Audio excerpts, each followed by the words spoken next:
नमस्कार। आज हम एक कहानी की गहराइयों में उतर रहे हैं जिसका नाम है चाय बेचने वाले की जीत।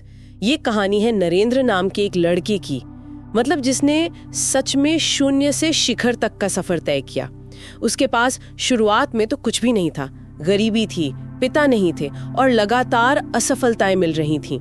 तो चलिए देखते हैं कि इस कहानी के जो अहम मोड़ हैं वो हमें क्या सिखाते हैं। कहानी खुलती है नरेंद्र की मुश्किलों से।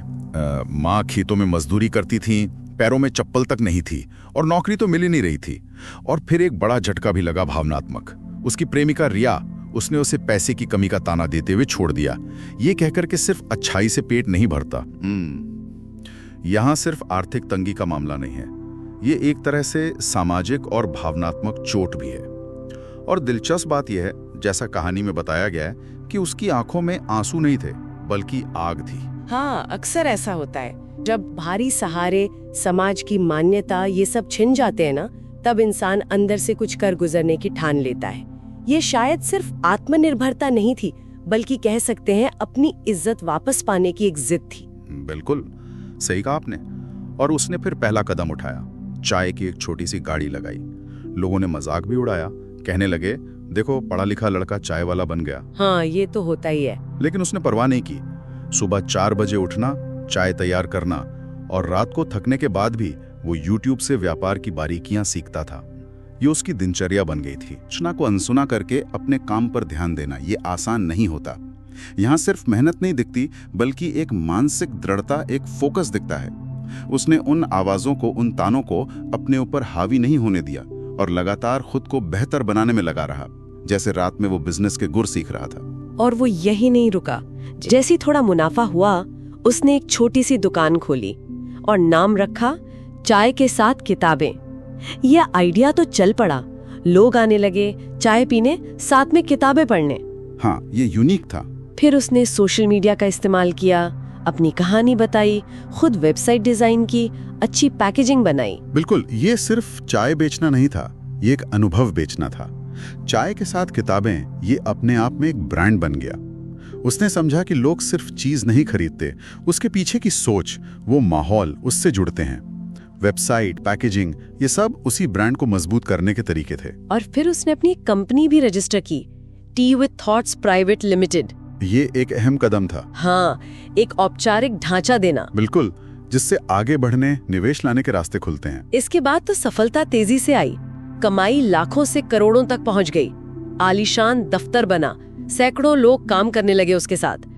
लेकिन कहानी का एक और पहलू है जो ध्यान खींचता है। उसने अपनी कमाई का हिस्सा समाज को लौटाना शुरू किया।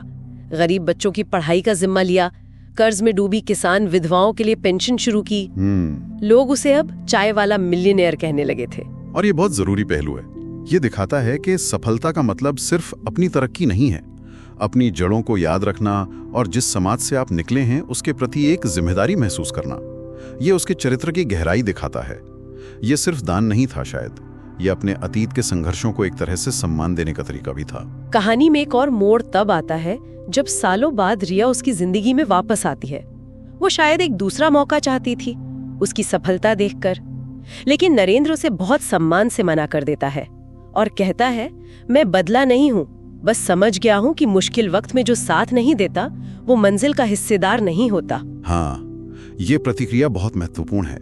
इसमें कोई कड़वाहट या बदला लेने की भावना नहीं है, ये सिद्धांतों पर टिके रहने की बात है। ये उसकी भावनात्मक यात्रा का, कह सकते हैं, शिखर दिखाता है। उसने सीखा कि रिश्ते आपसी सम्मान पर टिकते हैं, मुश्किल समय में निभाए गए साथ पर बनते हैं, न कि सिर्फ सुविधा पर। उसने बिना अपमान किए अपनी सीमाएं तय कर दी, बहुत परिपक्वता दिखाई। तो इस पूरी कहानी से, इस पड़ताल से हम क्या लेकर जा सकते हैं? शायद सबसे बड़ी बात यही है कि जब कोई सहारा ना दिखे, जब दुनिया साथ छोड़ दे, तो खुद पर यकीन करना ही सबसे बड़ी ताकत बन जाता है। जैसा नरेंद्र ने कहा भी, जब सबने मुझे छोड़ दिया तब मैंने खुद को पकड़ लिया, और खुद से बड़ा कोई सहारा नहीं होता। हाँ, ये कहानी यकीनन आत्मविश्वास की शक्ति को तो दिखाती ही है, और ये हमें सोचने पर भी मजबूर करती है कि असल कामयाबी है क्या।